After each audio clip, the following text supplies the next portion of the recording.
Hey guys, आज इस video के अंदर हम एसक्यूएल यानी स्ट्रक्चर्ड क्वेरी लैंग्वेज के अंदर जितनी भी कमांड्स होती हैं उनकी एक ब्रॉड क्लासिफिकेशन देखने वाले हैं। ये सारी क्लासिफिकेशंस देखने के बाद हम आज डीडीएल यानी डेटा डेफिनेशन लैंग्वेज इसको इम्प्लीमेंट करके देखेंगे और जो बाकी कमांड्स हैं उनको भी इम्प्लीमेंट करके देखेंगे, लेकिन आने वाली वीडियोस में। इसके अलावा हम कुछ कंस्ट्रेंट्स भी डिस्कस करेंगे जो हम अपने टेबल्स को डिफाइन करने के वक्त, उनका स्ट्रक्चर देने के वक्त यूज कर सकते हैं। खैर, सबसे पहले हम थोड़ी बहुत क्लासिफिकेशन देख लेते हैं इसकी। तो जैसा कि आप अभी स्क्रीन पर देख सकते हैं, सबसे पहले हम डिस्कस करेंगे डीडीएल को। DDL stands for data definition language. इसमें वो सारी क्वेरीज आ जाती हैं जो हम अपने डेटाबेस के अंदर टेबल्स को डिफाइन करने और उनका स्ट्रक्चर देने के लिए यूज करते हैं। तो सबसे पहले इसमें आ जाती है हमारी क्रिएट क्यूरी। क्रिएट कमांड को यूज करके हम अपनी डेटाबेसेस को क्रिएट कर सकते हैं और हमारे टेबल्स को क्रिएट कर सकते हैं। हम अपने टेबल्स के अंदर वो सारे कॉलम्स, उनके एट्रीब्यूट्स, कंस्ट्रेंट्स, डेटा टाइप्स और जो भी कोई लेंथ की लिमिटेशन हो या बाकी कोई डिफॉल्ट वैल्यूज हो या कुछ भी हो, वो हम इसके अंदर दे देंगे। इसके बाद जो हमारी दूसरी कमांड आती है वो है ड्रॉप।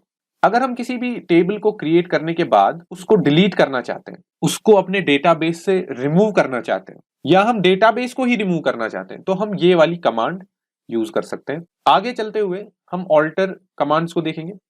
हमारे टेबल का स्ट्रक्चर देने के वक्त अगर हमसे कोई गलती हो जाती है या हम कोई चीज ऐड करना चाहते हैं या कोई भी ऑल्ट्रेशन करना चाहते हैं, हो सकता है हम कुछ और कॉलम्स डालना चाहते हैं, हो सकता है हम जो हमारे एग्जिस्टिंग कॉलम्स हैं उसके अंदर डेटा टाइप्स को चेंज करना चाहते हैं, डेटा की लेंथ जो है उसको ज्यादा या कम करना चाहते हैं, तो ये चीजें हम कर सकते हैं हमारे ऑल्टर कमांड से। आगे बढ़ते हुए हम ट्रंकेट को कब यूज करते हैं? अगर हमारे पास कोई टेबल है जिसको हम डिलीट तो नहीं करना चाहते, लेकिन उसके अंदर जितना भी डेटा है उसको हम क्लियर करना चाहते हैं, रिमूव करना चाहते हैं। ठीक है, मान लीजिए आपने काफी ज्यादा टाइम लगाकर एक टेबल को स्ट्रक्चर किया था जिसमें स्टूडेंट्स का डेटा था।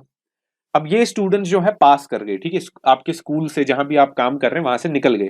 अब आपको इसको एक्सपोर्ट करके इस टेबल को खाली करना है ताकि जो नए स्टूडेंट्स हैं वो आकर इसमें अपना उनका डेटा आप रख सको। तो आप यहाँ पे इस कमांड को यूज करोगे। तो आगे जो data manipulation language, data control language, transaction control language और डेटा क्यूरी लैंग्वेज ये है, इनको हम बाद में डिस्कस करेंगे। सबसे पहले हम हमारी जो डेटा डेफिनेशन लैंग्वेज के अंदर कमांड्स आती हैं उनको प्रैक्टिकली इंप्लीमेंट करके देख लेते हैं। तो प्रैक्टिकल इंप्लीमेंटेशन के लिए आप MySQL का कमांड लाइन क्लाइंट जो है उसको डाउनलोड कर सकते हैं। मैं यहाँ वर्जन 5.5 यूज कर रहा हूँ। तो अगर आपको इसकी इंस्टॉलेशन के दौरान कोई भी दिक्कत आती है तो आप मेरा ये वाला वीडियो देख सकते हैं जिसका एनोटेशन में ऊपर लिंक आएगा, डिस्क्रिप्शन में भी छोड़ दूंगा। तो आप इसको प्रॉपरली पहले इंस्टॉल कर लीजिए, उसके बाद जो है आप इस पे अपनी क्यूरीज लिख सकते हैं। खैर, मैं इसको रन करता हूँ। तो जैसे ही मैं इसको रन कर रहा हूँ ये मुझसे पासवर्ड मांग रहा है जो मैं इसको दे दूंगा। ये पासवर्ड आप इंस्टॉलेशन के दौरान ही सेट कर सकते हैं। तो यहाँ पर ये स्टार्ट हो गया है। यहाँ पर मैं अपनी कमांड्स को जो है दे सकता हूँ। तो सबसे पहली कमांड जो हम कुछ भी करने से पहले, डेटाबेस बनाने से भी पहले, हम देखना चाहेंगे कि कौन सी डेटाबेसेस ऑलरेडी हैं।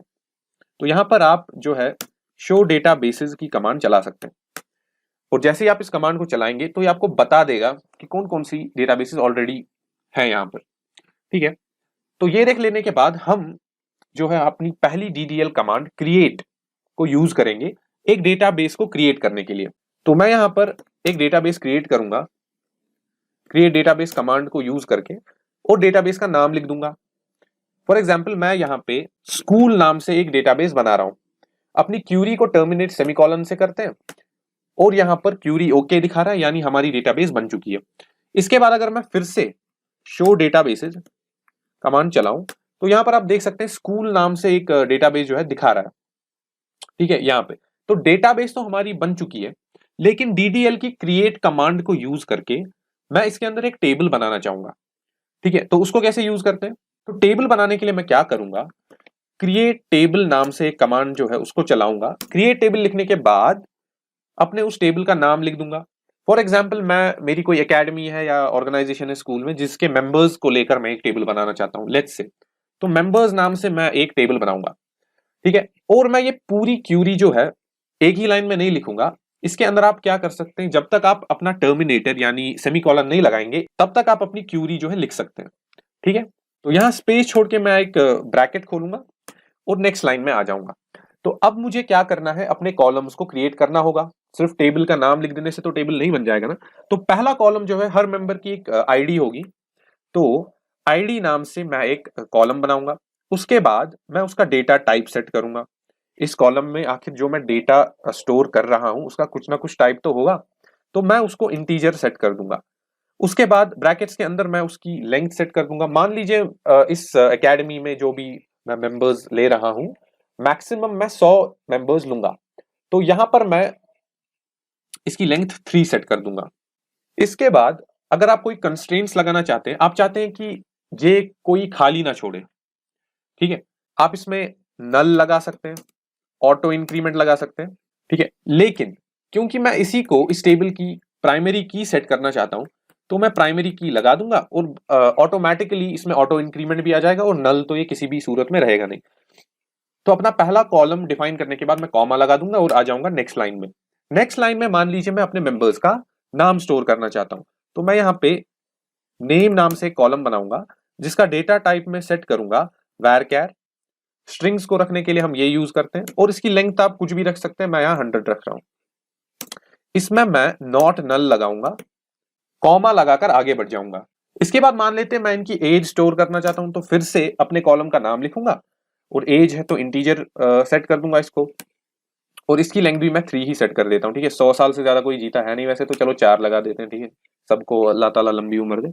आगे बढ़ते हैं, इसको भी मैं जो है नॉट नल सेट कर दूंगा और नेक्स्ट कॉलम पे आ जाऊंगा। अब मान लीजिए मैं जो है इनका फोन नंबर स्टोर करना चाहता हूं, तो फोन नाम से एक और कॉलम बनाऊंगा और फोन नंबर है तो इंटीजर ही रख दूंगा इसको भी, और इसकी लेंथ में चले 15 रख दूंगा।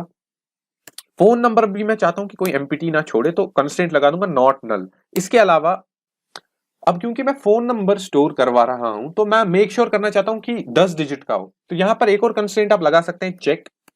चेक क्या करना है भाई कि फोन नंबर जो है फोन ग्रेटर देन और इक्वल टू 10, ठीक है, एटलीस्ट 10 डिजिट्स तो होने चाहिए, ठीक है। आगे बढ़ते हैं, एक और कॉलम बनाते हैं। मान लेते हैं मैं सिटी जो है, किस शहर से ये लोग बिलोंग करते हैं, वो स्टोर करना चाहता हूं। इसका डेटा टाइप भी varchar रख दूंगा, 100 उसकी लेंथ रख दूंगा। तो उसके बाद नॉट नल इसको भी सेट कर दूंगा, सिटी भी मुझे चाहिए ही चाहिए।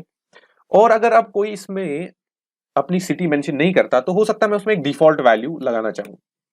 अब क्योंकि varchar है, तो मान लीजिए मैं श्रीनगर जो है उसको सेट करना चाहता हूं, तो मैं यहाँ पे श्रीनगर डिफॉल्ट वैल्यू सेट कर दूंगा, ठीक है।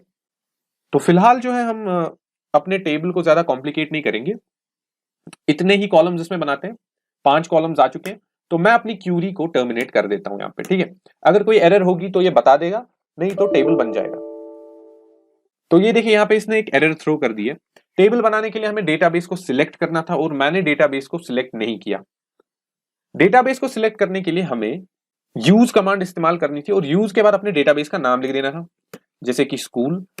तो यहां पर ये बोल रहा है डेटाबेस चेंज्ड, और अब जो मैं अपना टेबल आराम से क्रिएट कर सकता हूं। तो एक बार फिर से मैं ट्राई करूंगा अपने टेबल को क्रिएट करने की, और यहां पर क्यूरी ओके 0 रोज अफेक्टेड, मेरा टेबल जो है वो बन चुका है।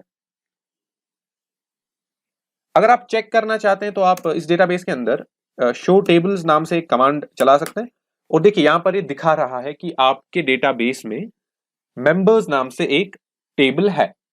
आगे बढ़ते हैं अपनी दूसरी DDL कमांड को लेकर, ऑल्टर कमांड। अगर मैं इस टेबल के स्ट्रक्चर में कोई ऑल्ट्रेशन करना चाहता हूं, तो मैं ऑल्टर कमांड को यूज करूंगा। मान लेते हैं मैं इसके अंदर एक और कॉलम लगाना चाहता था, बट मैंने लगाया नहीं, ठीक है। मान लीजिए मैं इन मेंबर्स की स्टेट को, ये किस स्टेट में रहते हैं, वो स्टोर करना चाहता था, लेकिन मैंने टेबल को क्रिएट करने के वक्त ऐसा कोई कॉलम नहीं बनाया। तो अब मैं इस टेबल के अंदर ऑल्ट्रेशन करने के लिए ऑल्टर कमांड को यूज करूंगा और वो कॉलम इसमें डाल दूंगा।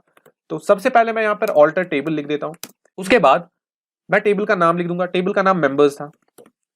इसके बाद ऐड लिख दूंगा और उस कॉलम का नाम लिख दूंगा जो मुझे ऐड करना था, स्टेट। इसके बाद मैं नॉर्मली अपने कॉलम को डिफाइन कर दूंगा। स्टेट है तो ऑब्वियसली varchar से ही इसको डिफाइन करेंगे। 100 कैरेक्टर्स अंदर लेने हैं, नल नहीं चाहिए, खाली नहीं चाहिए। डिफॉल्ट वैल्यू अगर आप रखना चाहते हैं तो लेट्स से J&K रख देते हैं, ठीक है। क्यूरी को टर्मिनेट कर देते हैं, तो क्यूरी ओके 0 रोज अफेक्टेड। और अब रोज हमारे टेबल में अभी है ही नहीं, तो इफेक्ट कहां से होंगे, है ना। तो इससे पहले मैं ड्रॉप, ट्रंकेट या रीनेम पर जाऊं, हम इस टेबल के अंदर थोड़ा सा डेटा डाल देते हैं। अब डेटा क्यों डालना है, इवन दो इंसर्ट कमांड हमारी जो है डेटा मैनिपुलेशन लैंग्वेज में आती है, लेकिन ट्रंकेट और ड्रॉप का कोई मतलब ही नहीं रह जाएगा अगर हम इसमें डेटा नहीं डालेंगे, ठीक है। तो हमारे इस टेबल में डेटा डालने के लिए मैं इंसर्ट कमांड यूज करूंगा, इंसर्ट इनटू, और टेबल का नाम लिख दूंगा मेंबर्स, ठीक है। उसके बाद वैल्यूज, और अब मैं ब्रैकेट्स के अंदर, ब्रेसेस के अंदर हमारे वो वैल्यूज जो है हमें टेबल में डालने हैं उसी ऑर्डर में एंटर करूंगा जिस ऑर्डर में हमने टेबल को डिफाइन किया था, यानी कि पहले आईडी, फिर नेम, फिर एज, फिर फोन, फिर सिटी और स्टेट, ठीक है। तो यहां पर नेक्स्ट लाइन में आ जाता हूं और अपना ये ब्रैकेट स्टार्ट करता हूं। तो आईडी है तो इंटीजर, सीधे इंटीजर, कॉमा, आईडी के बाद नाम था जो कि एक स्ट्रिंग होती है, तो डबल कोट्स के अंदर मैं नाम लिख देता हूं, चलो अपना ही नाम लिख देता हूं। और नाम के बाद एज इंटीजर था तो चलो इंटीजर ही लिख देते हैं, फोन नंबर भी आई गेस इंटीजर ही था, और उसके बाद हमारी सिटी थी। अब ये दोनों वैर कह रहे हैं तो मैं यहाँ पे श्रीनगर और JNK डाल दूंगा, ठीक है। डबल कोट्स के अंदर JNK डाल देते हैं, ठीक है। ब्रैकेट को बंद करेंगे और क्यूरी को टर्मिनेट करेंगे। तो यहां पर इसने एरर थ्रो कर दी है, मैंने शायद फोन नंबर कुछ ज्यादा ही बड़ा लिख दिया। कोई बात नहीं, एक बार फिर से ट्राई करते हैं, और यहाँ पे मैं इसमें थोड़ा डिक्रीमेंट कर देता हूँ, और अब मैं इसको एग्जीक्यूट करूंगा तो हमारी क्यूरी एग्जीक्यूट हो जाएगी, ठीक है। तो ये तो फिलहाल एक रो हो गया, मैं 5-6 रोज और डाल देता हूं इसमें जल्दी से, ताकि हम अपनी बाकी कमांड जो है उनको इंप्लीमेंट कर पाए, ठीक है। तो फिर से इंसर्ट इनटू मेंबर्स और उसके बाद वैल्यूज। मल्टीपल रोज को एक ही क्यूरी में इंसर्ट अगर करना हो तो हमें कुछ भी नहीं करना है, बस डिफरेंट रोज को एक कॉमा से सेपरेट कर देना है, ठीक है। तो फॉर एग्जांपल मैं पहला रो जो इसके अंदर डालना चाहता हूं इस क्यूरी के अंदर, उसकी आईडी ये रख दूंगा, नाम चलो कुछ और रख देता हूं, और बाकी मैं जल्दी जल्दी से कोई भी वैल्यू डाल दूंगा, इसमें कोई मसला है नहीं। और श्रीनगर वगैरह वो रख देते हैं इसमें, JNK, इसको डबल कोर्स में रखते हैं, ठीक है। तो मान लीजिए ये मेरा पहला रो है जो मैं इस क्यूरी के थ्रू टेबल में डालना चाहता हूं, लेकिन मैं 5-6 रोज डालना चाहता हूं एक ही क्यूरी में। तो मैं यहां पर क्यूरी को टर्मिनेट करने के बजाय कॉमा डाल दूंगा, और फिर से जो है अब यहाँ पे आईडी चेंज कर देता हूं, ठीक है। तो ये 3 रोज में डाल रहा हूं। अब मैं डेटा ज्यादा चेंज नहीं करूंगा क्योंकि मैं टाइम वेस्ट नहीं करना चाहता उस एरिया में। तो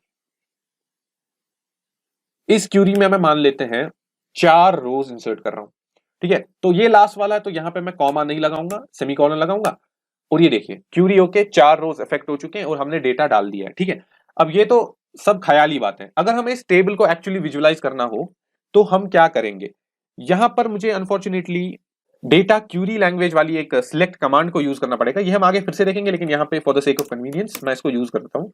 सिलेक्ट एस्टरिस्क, एस्टरिस्क यहाँ पे सिग्निफाई करता है कि यार इस टेबल के अंदर जो कुछ भी है उसको सिलेक्ट कर दो, और मैं यहाँ फ्रॉम टेबल का नाम लिख दूंगा, टर्मिनेट करूंगा, और ये देखिए मेरा टेबल यहाँ पर नमूदार हो चुका है और यहाँ पर सारी चीजें आ चुकी हैं। तो आईडी कॉलम है जिसमें 5 मेंबर्स की अपनी अपनी आईडी है, नाम अब मैंने सेम ही रखा है तो मैं ज्यादा डिटेल्स में फालतू चीजें नहीं करना चाहता। फिलहाल हमारा टेबल यहाँ पे आ चुका है। तो मान लीजिए मैं इस टेबल को अब रीनेम करना चाहता हूं, तो उसके लिए मैं फिर से हमारी DDL की जो ऑल्टर कमांड है वो लगाऊंगा। ऑल्टर के बाद मैं ऑल्टर टेबल लिख दूंगा, ऑब्वियसली टेबल का करंट नेम जो है, जो ओल्ड नेम है वो लिख दूंगा, और यहां पर रीनेम लिख दूंगा। रीनेम के बाद में जो टेबल का नया नाम रखना चाहता हूं वो लिख दूंगा। मान लीजिए मैं यहां पर मेंबर्स से हटा के इसको एम्प्लॉईज करना चाहता हूं, ठीक है। तो ऑल्टर टेबल, पुराना नाम, रीनेम, नया नाम वो रख दूंगा, और ये देखिए क्यूरी ओके, 0 रोज इफेक्टेड। अब अगर मैं सिलेक्ट फ्रॉम मेंबर्स एंटर करूं तो एरर आ जाएगी, एरर आ गई कि इस नाम से कोई भी टेबल इस डेटाबेस में एग्जिस्ट करता ही नहीं है। तो अब अगर मुझे अपने टेबल को देखना है तो ऑब्वियसली मुझे नया नाम लगाना पड़ेगा, एम्प्लॉइज, और यहां पर टेबल जो है नमूदार हो गया। अब मैं इसको एम्प्लॉइज नहीं रखना चाहता तो मैं फिर से rename, alter table, members, rename, employees, यहां पर अब इंटरचेंज करना पड़ेगा इसको। एक काम करता हूं नए से ही लिख देता हूं, ठीक है। ऑल्टर टेबल, टेबल का पुराना नाम जो अब एम्प्लॉइज है जो मुझे हटाना है, रीनेम, मेंबर्स कर देता हूं वापस से, ठीक है। Okay, select everything from members, आ गया मेरा टेबल, ठीक है। अब हम अपने DDL के लास्ट वाले 2 कमांड जो है उनको यूज करेंगे। तो सबसे पहले हम ट्रंकेट को यूज करते हैं, ठीक है। ट्रंकेट कमांड से हम करते क्या है, टेबल का स्ट्रक्चर वहीं पे रहेगा, टेबल खुद डेटाबेस के अंदर वहीं पे रहेगा, सब वहीं पे रहेगा, बस डेटा जो है वो रिमूव हो जाएगा। तो मान लेते हैं मैं यहां पर इस टेबल को क्लियर करना चाहता हूं लेकिन नए से टेबल नहीं बनाना चाहता, तो मैं यहां पर ट्रंकेट के बाद टेबल का नाम लगा दूंगा मेंबर्स, क्वेरी ओके, 0 रोज अफेक्टेड। अब जब मैं डेटा को रिट्रीव करने की कोशिश कर रहा हूं सिलेक्ट कमांड से तो दिखा रहा है एम्प्टी सेट। क्यों? क्योंकि मेरा टेबल खाली हो चुका है। ठीक है, अब इस टेबल के अंदर मैं फिर से डेटा इंसर्ट कर सकता हूं, ऐसा कोई मसला है नहीं। इंसर्ट इनटू टेबल वैल्यूज, और मान लीजिए मैं यहाँ पे ये वाला इसमें डालना चाहता हूं, एक रो डाल देता हूं। अब अगर मैं सिलेक्ट एस्टरिस्क फ्रॉम मेंबर्स चलाऊंगा तो अब देखिए टेबल वहीं पर है, उसमें एक रो आ चुका है।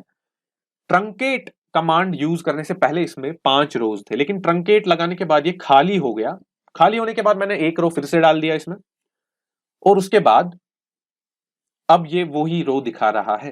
ट्रंकेट से हम टेबल को खाली करते हैं। ठीक है, ड्रॉप और ट्रंकेट में जमीन आसमान का फर्क है, क्योंकि अगर आप ड्रॉप टेबल करोगे तो आपका टेबल डेटा और स्ट्रक्चर दोनों को लेके डेटाबेस से दफा हो जाएगा। इनफैक्ट अगर आप यहाँ पे शो टेबल्स कमांड लगाओगे तो दिखा रहा है मेंबर्स है। अब अगर मैं ट्रंकेट के बदले, या चलो पहले ट्रंकेट ही लगा देता हूं एक बार, फिर से ट्रंकेट मेंबर्स कर देता हूं, सारा डेटा क्लियर हो गया। सिलेक्ट एस्टरिस्क फ्रॉम मेंबर्स करूंगा फिर से, तो देखिए कुछ नहीं दिखा रहा है। लेकिन अगर मैं शो टेबल्स करूं तो मेंबर्स का टेबल अपना स्ट्रक्चर लेके वहीं पर है, बस डेटा गायब है। ठीक है, तो अब मैं इस टेबल को ही ड्रॉप कर देता हूं। तो मैं करूंगा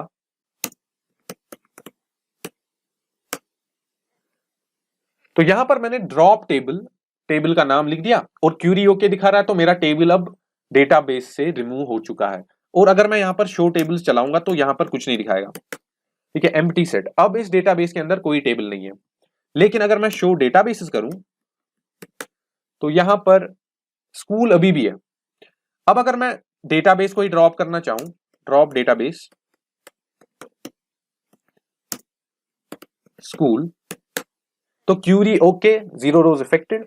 और अब अगर मैं शो डेटाबेसेस करूं, चलाऊं, तो देखिए यहां पर स्कूल अब एग्जिस्ट नहीं करता है। टेस्ट नाम से एक और डेटाबेस है, इसको भी ड्रॉप कर देते हैं, ड्रॉप डेटाबेस टेस्ट, और इसके बाद शो डेटाबेसेस चलाऊंगा तो ये देखिए टेस्ट भी जो है रिमूव हो चुकी है। तो आज इस वीडियो में हमने क्या सीखा? हमने डेटाबेस को क्रिएट किया डीडीएल कमांड से, डेटाबेस के अंदर टेबल को क्रिएट किया क्रिएट कमांड से, और डीडीएल की ही ऑल्टर कमांड से हमने उसके अंदर एक और कॉलम इंसर्ट किया जो कि उसके अंदर पहले नहीं था। उसके बाद हमने क्या किया, टेबल को ट्रंकेट किया, उसके अंदर डेटा को इंसर्ट किया, जो कि डीडीएल का पार्ट नहीं है बाय द वे, बट यहां पर मुझे उसको यूज करना पड़ा फॉर सम रीजन। ठीक है, इसके बाद हमने टेबल और डेटाबेस दोनों को ही रिमूव कर दिया, और हमने टेबल को एक बार रीनेम भी किया था। तो इस तरह हमारे डेटा डेफिनेशन लैंग्वेज के कमांड जो है वो हमने कंप्लीट कर लिए हैं। अगले वीडियो में हम डेटा मैनिपुलेशन लैंग्वेज के कमांड जो है उनको देखेंगे। ठीक है, तो आज के लिए इस वीडियो में इतना ही। आई होप आपको ये वीडियो अच्छा लगा हो। अगर अच्छा लगा हो तो लाइक मार दीजिए, अगर अच्छा नहीं लगा तो डिसलाइक मार दीजिए। Thank you.